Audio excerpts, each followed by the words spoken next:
Overthinking is a silent thief, robbing us of joy, clarity, and the ability to take decisive action. It's that endless spiral of what-ifs and should-haves that keeps us up at night, questioning our past decisions or fearing the future. But what if we could break free from this mental trap?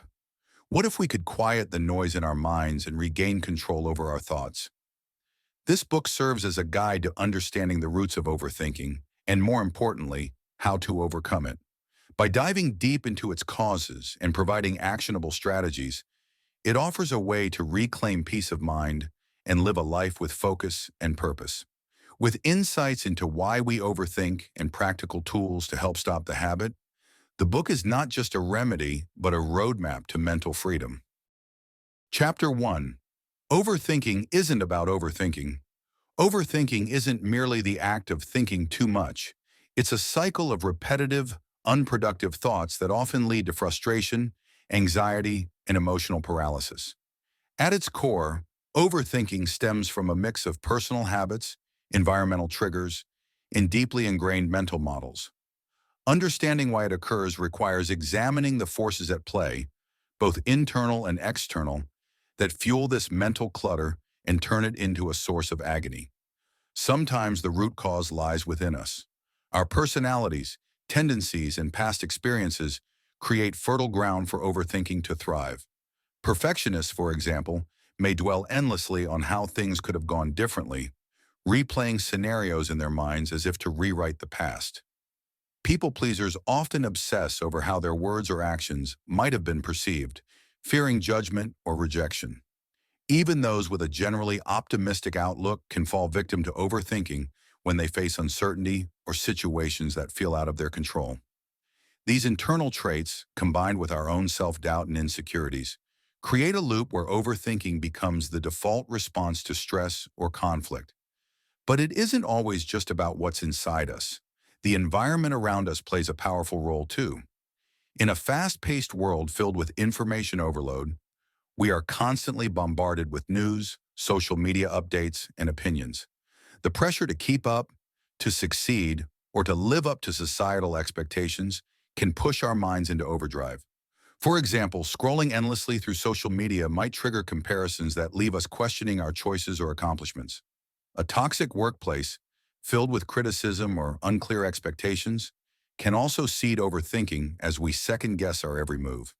Even our close relationships can contribute, particularly if we surround ourselves with people who are overly critical, demanding, or uncertain themselves. At the heart of this cycle lies a hidden force: our mental models.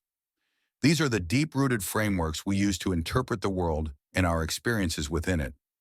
Mental models often develop over years, shaped by upbringing, culture, and personal beliefs. For instance, if we hold a mental model that failure is unacceptable, we might overanalyze every decision to avoid making a mistake. If we believe that we must always meet others' expectations, we might obsess over how to please everyone around us. These models, though unseen, act as lenses through which we view and respond to the world, often magnifying our tendency to overthink. The consequences of overthinking are more profound than they might initially appear. It doesn't just steal our time, it depletes our energy, leaving us mentally exhausted and emotionally drained. It hinders decision-making, as we get caught in a web of analysis paralysis, afraid to commit to a choice for fear of making the wrong one. Overthinking also robs us of the present moment, as we remain trapped in the past or fixated on an uncertain future. Relationships can suffer too, as constant worrying may cause us to overinterpret others' actions or withdraw emotionally. Perhaps most damaging is the way overthinking erodes our self-confidence, as we lose trust in our ability to navigate life's challenges. Understanding overthinking as more than just thinking too much allows us to see it for what it truly is: a complex interplay of personal tendencies, external pressures, and ingrained beliefs. Only by untangling these threads can we begin to escape its grip and create mental clarity. Chapter 2.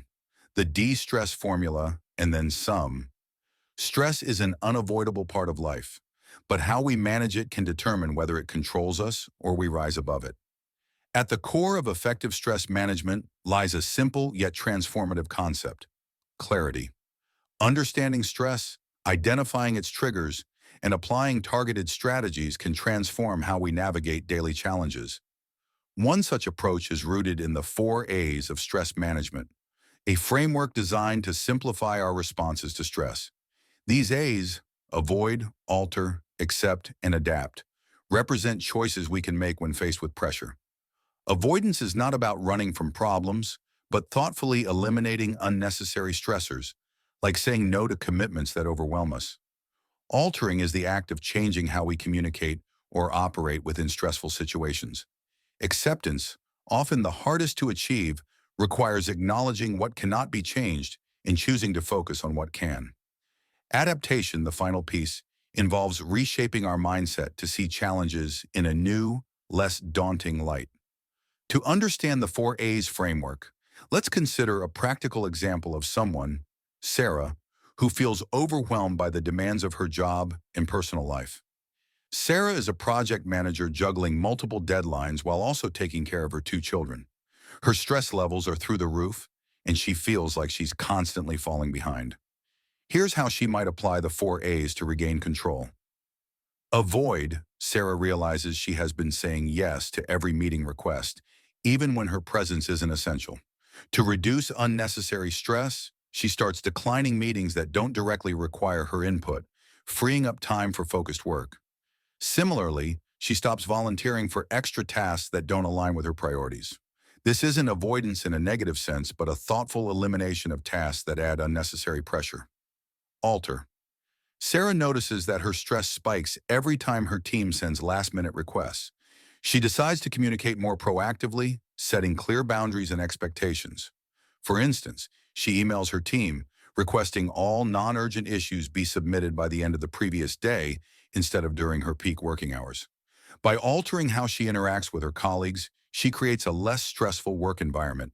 Except, some stressors in Sarah's life, like her kids occasionally waking her up at night or unexpected changes in client demands, are beyond her control.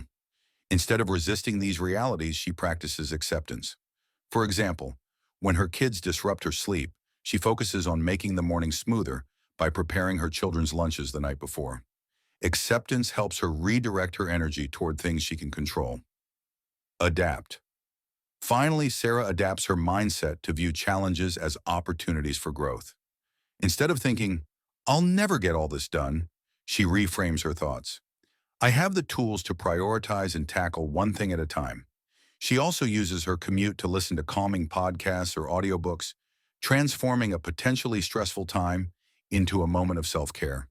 By thoughtfully applying the 4 A's, Sarah can reduce unnecessary stress, build healthier habits, and shift her perspective, making her work-life balance more manageable and enjoyable. This framework empowers her to focus on solutions rather than feeling stuck in cycles of overwhelm. To put these principles into action, keeping a stress diary or journal can be a powerful tool. Writing down our experiences helps identify patterns and triggers we might not notice otherwise. By logging moments of stress, including how they make us feel and what we think caused them, we create a roadmap to better understand ourselves. For instance, someone might realize that their anxiety spikes before meetings due to a fear of public speaking.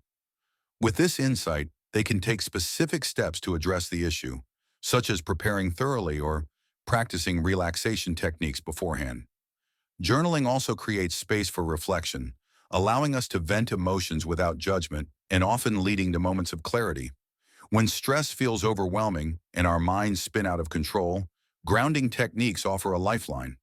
The 5-4-3-2-1 method, for example, is a sensory-based exercise that anchors us in the present moment. By identifying 5 things we can see, 4 we can touch, 3 we can hear, 2 we can smell, and 1 we can taste, we redirect our focus away from intrusive thoughts. This technique is particularly effective because it engages multiple senses, pulling us out of the abstract world of worries and into the tangible reality of now.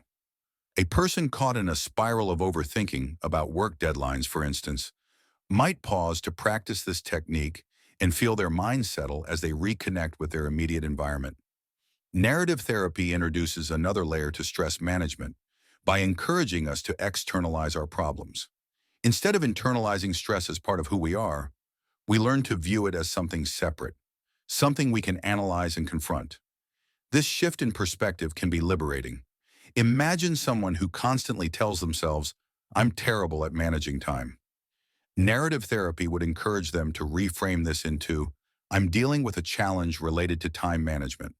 This subtle change turns the issue into something that can be worked on, rather than an inherent flaw. Externalizing our struggles allows us to detach from the negative emotions tied to them and approach solutions with greater objectivity. By combining these techniques, the 4 A's, stress journaling, grounding, and narrative therapy, we create a robust toolkit for managing stress. Together, they help dismantle the barriers that keep us stuck in cycles of overwhelm and provide a path toward resilience and peace of mind. Chapter 3. Manage your time and inputs. Managing time and inputs begins with understanding how they directly influence stress and decision-making. Stress often emerges when there's a mismatch between our perceived demands and our capacity to meet them. At its core, stress management is about bridging that gap. One of the first steps is identifying the sources of stress, whether they're related to work, personal obligations, or even self-imposed pressures. When we grasp what's truly demanding our energy, we can start prioritizing what deserves our attention and minimize the noise that doesn't. Managing your time isn't just about scheduling tasks. It's about aligning your energy levels with the demands of the day. Consider the peaks and valleys of your energy throughout the day. Are you a morning person who feels most productive before noon, or do you hit your stride in the evening? Structuring your day to tackle demanding tasks during your energy peaks allows you to work more effectively. For example, if you're most alert in the morning, dedicate that time to deep, focused work like brainstorming or problem solving, and reserve less demanding tasks like email replies for the afternoon. Inputs, on the other hand, represent the external factors and information we allow into our lives. Every email, text, and notification is an input demanding a slice of your attention. Managing these inputs starts with setting boundaries. For instance, you might establish designated times to check email rather than allowing constant interruptions. Similarly, curating what you consume online can dramatically impact your mental clarity. Imagine limiting your social media usage to 30 minutes a day. This small change can create space for more meaningful activities, like reading or spending time with loved ones. Stress and overwhelm often stem from an inability to discern between what's urgent and what's important. To counteract this, it's helpful to adopt frameworks like the Eisenhower Matrix, which categorizes tasks by urgency and importance. By focusing on what's truly impactful rather than just what's screaming for attention, you'll find yourself accomplishing more with less stress. For example, planning for a long-term project, like writing a proposal, might not feel urgent today, but prioritizing it early prevents it from becoming a crisis later. Inputs also extend beyond work tasks to include relationships and commitments. Learning to say no is an underrated skill that can protect your time and mental energy.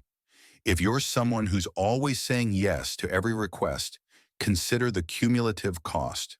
Declining an invitation to a weekend event might allow you the downtime you need to recharge, leaving you more effective in your personal and professional life.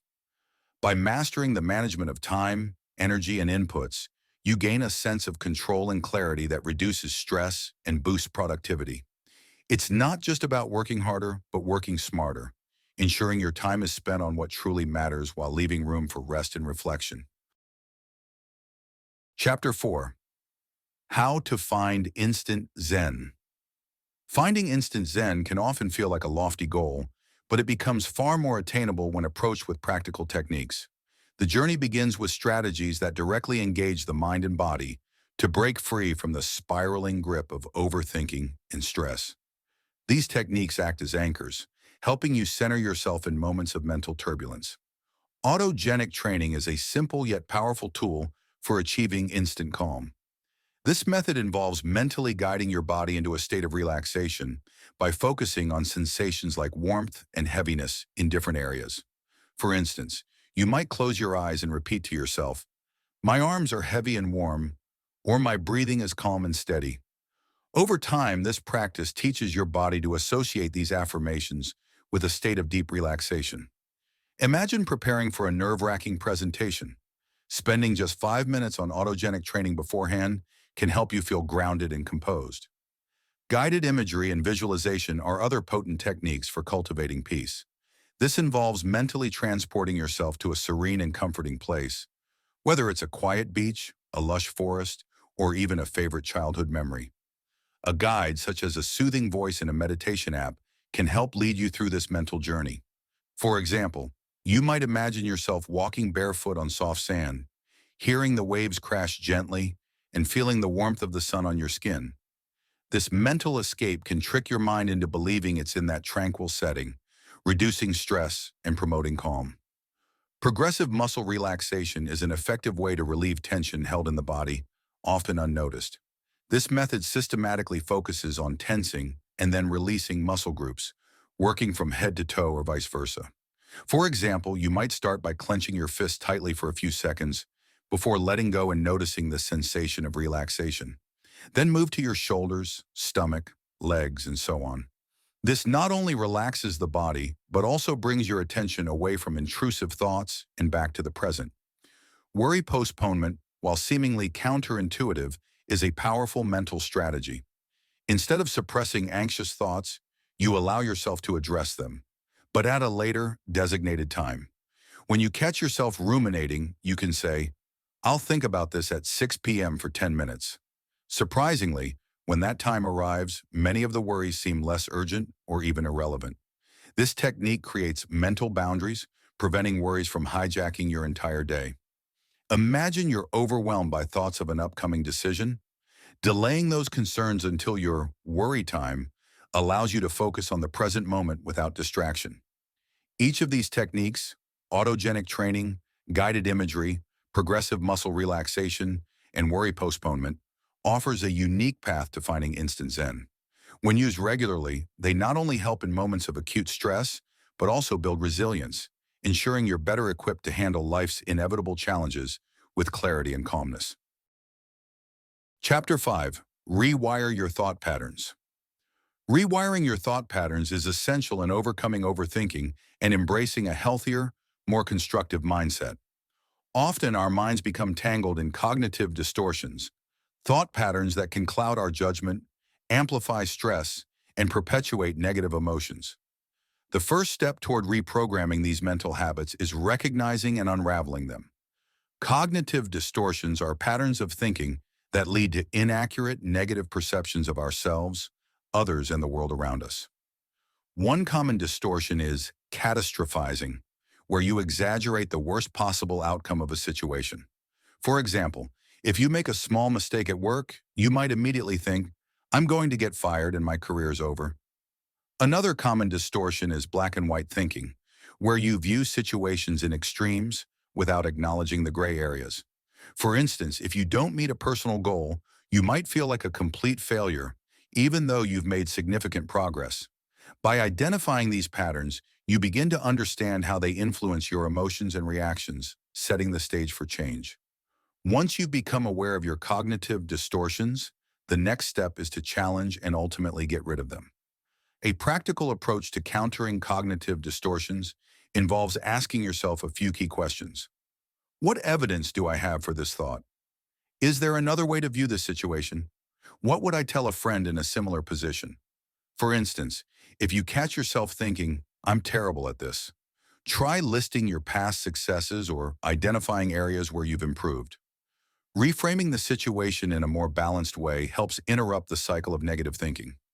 This process allows you to break free from the grip of distortions and return to a more rational, positive perspective. Cognitive behavioral therapy, CBT, offers a structured approach for cleaning up your self-talk. Self-talk refers to the internal dialogue you have with yourself, and it's a key contributor to how you perceive and react to the world. When your self-talk is dominated by negativity, it can reinforce feelings of helplessness and anxiety. CBT encourages you to become an observer of your thoughts and replace unhelpful ones with more balanced, constructive alternatives. For example, if you catch yourself thinking, "I'm not good enough," you might replace that thought with, "I am doing my best and I can improve with practice." By consistently challenging negative self-talk, you retrain your brain to default to a healthier, more supportive inner voice. Over time, this can significantly reduce stress and anxiety, helping you to manage overthinking. The process of rewiring your thought patterns is a gradual one, but it's a powerful tool for freeing yourself from the cycles of stress and negative thinking. By unraveling cognitive distortions, replacing them with healthier perspectives, and using techniques like CBT, you begin to shift your mental framework. This transformation doesn't happen overnight, but with persistence, it's possible to foster a mindset that's more focused, calm, and empowered, making it easier to navigate life's challenges without getting trapped in overthinking. Chapter 6: Newfound Attitudes and Emotional Regulation. In this final chapter, we explore how adopting the right attitudes can drastically reduce overthinking and help us regulate our emotions effectively. By focusing on the right things and understanding how to approach our thoughts, we can move towards a healthier mindset and better emotional well-being. The first attitude to adopt is to focus on what you can control, not what you can't. It's easy to get lost in worrying about situations that are completely out of our hands, such as global events, other people's actions, or things we cannot influence.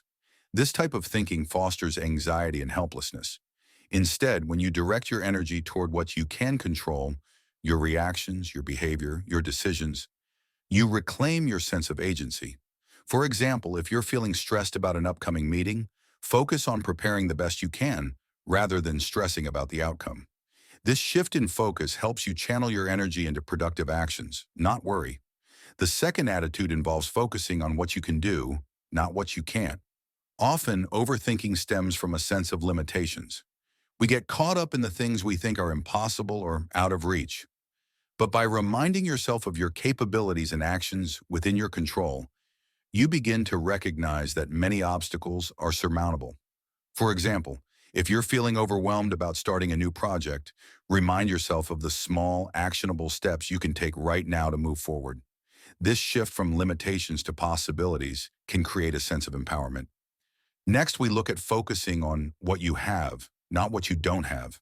This attitude encourages us to appreciate the present moment and be grateful for what we already possess, rather than constantly fixating on what's missing or what we desire. It's easy to fall into the trap of, I don't have enough, or I need more. But focusing on abundance instead of lack fosters a sense of contentment. For instance, when feeling envious of others' accomplishments or material possessions, focus on your own achievements and resources. This practice of gratitude shifts your mindset away from scarcity and nurtures positivity. The fourth attitude is to focus on the present, not the past or the future. Overthinking often arises when we dwell on past mistakes or anxiously anticipate future uncertainties. The key is to ground yourself in the here and now. Instead of ruminating on what went wrong or fearing what might go wrong, focus on what you can do right now. If you're feeling stressed about an exam, for example, focus on preparing for it step by step rather than obsessing over what you didn't study earlier or imagining the worst possible outcomes. Being present minimizes the tendency to overthink and keeps you grounded in the reality of the moment. Another attitude is to focus on what you need, not what you want. In a society where desires often outweigh necessities, it's easy to spiral into dissatisfaction and anxiety over things we don't have. This attitude helps you prioritize your true needs over fleeting desires. For example, if you feel dissatisfied with your career or your relationships, reflect on what you genuinely need from these areas, be it fulfillment, balance, or connection, rather than focusing on desires that may not align with your core values. This mindset shift can help ease the pressure of chasing after unattainable or non-essential goals. Emotional regulation is another key element discussed in this chapter. One effective strategy for emotional regulation is the opposite action. When you're feeling overwhelmed or anxious, practicing the opposite action can help counteract the emotional response. For example, if you feel like isolating yourself due to stress, the opposite action would be to engage with others, even in small ways. By taking actions that go against the initial impulse, you can disrupt the cycle of negative emotions and cultivate a more balanced emotional state. Lastly, a word on ruminating. This habit can be one of the most damaging forms of overthinking. Ruminating involves repeatedly revisiting negative thoughts or events, which only intensifies emotional distress. Instead of allowing yourself to dwell on these thoughts, try redirecting your focus to something constructive, such as a hobby, a physical activity, or a positive affirmation. By interrupting the rumination cycle, you break the pattern of overthinking and create space for healthier mental habits. In conclusion, the journey to stop overthinking and regain control of your life is not about eliminating thoughts altogether. It's about shifting your relationship with them. By understanding the roots of overthinking, managing stress, and reshaping your mindset, you can break free from the cycle of rumination and self-doubt that so often holds you back. The strategies and techniques covered throughout this book, from stress management to emotional regulation and cognitive restructuring, provide a practical toolkit for transforming your mental habits. The road to peace of mind is paved with small, consistent steps that allow you to gain mastery over your thoughts and emotions. So take the first step today. Start with one attitude, one technique, or one new habit. By making it part of your daily routine, you'll soon find yourself more present, more focused, and more at peace with the flow of life. Thank you so much for listening and joining us. If you enjoyed the audiobook, don't forget to like, subscribe, and hit the notification bell to stay updated with more book summaries that help you expand your mind. Drop a comment below to let us know which book you'd like us to explore next, and we'll consider it for our upcoming episodes. We look forward to bringing you more valuable content right here on Page by Page. Until next time, keep learning and growing.